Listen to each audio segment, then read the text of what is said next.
Assalamualaikum warahmatullahi wabarakatuh. Bismillahirrahmanirrahim. Alhamdulillahi rabbil alamin. Wabihi nasta'inu ala umuri dunya waddin. Wassalatu wassalamu ala ashrafil anbiya'i wal mursalin. Sayyidina wa maulana Muhammadin wa ala alihi wa sahbihi wa barik wa sallim ajma'in. Subhanaka la ilma lana illa ma 'allamtana innaka antal alimul hakim. Saudara-saudaraku yang dirahmati oleh Allah Subhanahu wa taala, marilah kita lanjutkan kajian kita kitab Nasaihul Ibad. Dalam kesempatan kali ini kita akan mengkaji makalah yang ke-17. Qala al-musannifu rahimahullah nafa'ana bihi wa bi'ulumihi fid dharain amin. Wal maqalatu as-sabi'ata asyarata qila. Makalah yang ke-17 diriwayatkan. Tuba liman kana aqluhu amiran wa hawahu asiran. Sungguh sangat beruntung, sungguh sangat mendapatkan kebaikan yang banyak bagi orang yang akalnya menjadi pemimpinnya, bagi orang yang akalnya digunakan untuk tafakkur di dalam nikmat-nikmat yang diberikan oleh Allah Subhanahu wa taala, dan akalnya yang digunakan untuk berfikir dalam keagungan Allah Subhanahu wa taala. Ketika akal fikirannya dijadikan pemimpin bagi dirinya, maka dia akan menjadikan apa yang diinginkan akalnya yang jernih, akalnya yang sempurna sebagai hal yang diikuti. Kemudian orang yang menjadikan hawa nafsunya adalah yang dicegah, yang ditahan, yakni kecenderungan hawa nafsunya untuk melakukan hal-hal yang diinginkan oleh hawa nafsunya dari hal-hal yang bertentangan dengan syariat agama. Kemudian dia bisa mengekang hawa nafsunya, bisa menahan hawa nafsunya untuk mengikuti keinginan nafsunya. Maka kata sebuah perkataan ini, dialah orang yang mendapatkan kebaikan yang banyak. Dialah orang yang mendapatkan keberuntungan yang besar, yaitu manakala akal fikirannya dia yang jernih dijadikan sebagai pemimpinnya.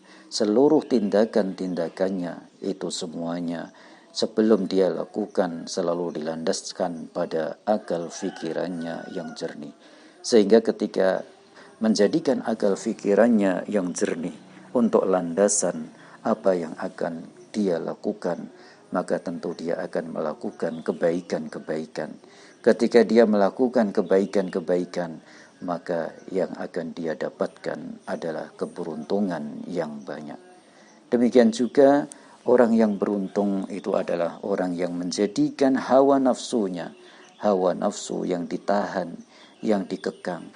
Ketika hawa nafsunya menginginkan untuk melakukan sesuatu yang diinginkan, yang bertolak belakang dengan syariat agama, maka dia mampu untuk menahannya, mampu untuk mengekangnya. Orang yang semacam ini itu adalah orang yang mendapatkan keberuntungan yang banyak. Kemudian dikatakan lagi, wa wailun liman kana hawahu amiran wa aqluhu asiran. Sungguh sangat celaka. Artinya dia akan mendapatkan kerusakan yang besar bagi orang yang menjadikan hawa nafsunya sebagai pemimpin. Artinya dia melepaskan hawa nafsunya untuk melakukan keinginan-keinginannya yang bertolak belakang dengan syariat agama. Kemudian dia menjadikan akalnya akal yang tertahan, akalnya ditahan untuk bertafakkur dalam nikmat yang diberikan oleh Allah, dalam keagungan Allah Subhanahu wa taala. Maka orang semacam ini yang akan didapatkan adalah kerusakan yang nyata. Saudara-saudaraku yang dirahmati oleh Allah Subhanahu wa taala, Dari makalah ini dapat kita ambil pelajaran. Ketika kita ingin menjadi orang yang beruntung, maka kata kuncinya adalah kita menjadikan akal pikiran kita yang jernih sebagai landasan sebelum kita melakukan aktivitas-aktivitas kita. Sehingga apapun yang kita kerjakan itu selalu didasarkan pada pemikiran yang jernih.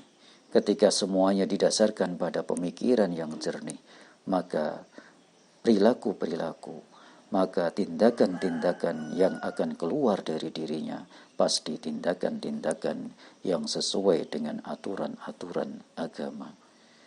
Kemudian orang yang beruntung lagi itu adalah yang menjadikan hawa nafsunya sebagai tahanan, sebagai tawanan.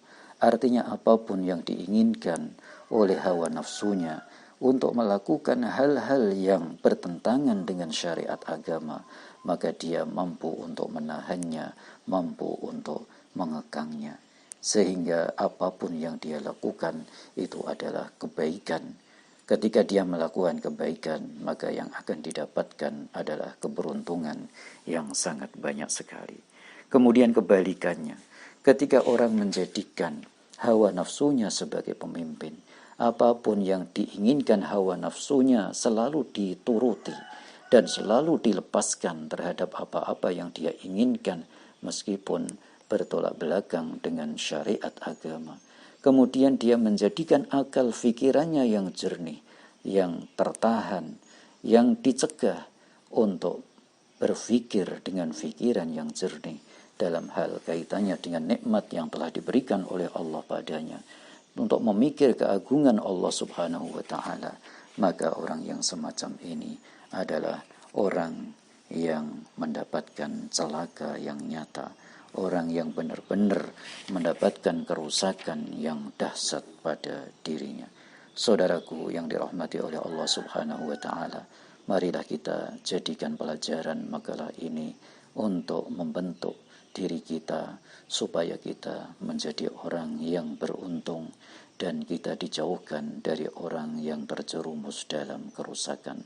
Kata kuncinya adalah kita harus menggunakan akal kita dalam bertindak sebelum kita melakukan tindakan-tindakan, sebelum kita melakukan aktivitas-aktivitas, maka kita pikir dengan pikiran yang jernih dulu, sehingga apapun yang keluar dilandaskan pada akal pikiran yang jernih. Jangan sampai kita jadikan hawa nafsu kita sebagai pemimpin kita, sementara akal kita tutup, kita kekang untuk berpikir dengan pikiran-pikiran yang jernih terhadap nikmat yang telah diberikan oleh Allah Subhanahu wa taala kepada kita. Saudara-saudaraku yang dirahmati oleh Allah Subhanahu wa taala, itu yang bisa kita kaji pada kesempatan kali ini. Mudah-mudahan ada manfaatnya. Allahumma anfa'na bima 'allamtana wa 'allimna ma yanfa'una warzuqna ilman nafi'a. Subhanakallahumma wa bihamdika asyhadu an la ilaha illa anta astaghfiruka wa atubu ilaik. Walhamdulillahi rabbil alamin. Wassalamualaikum warahmatullahi wabarakatuh.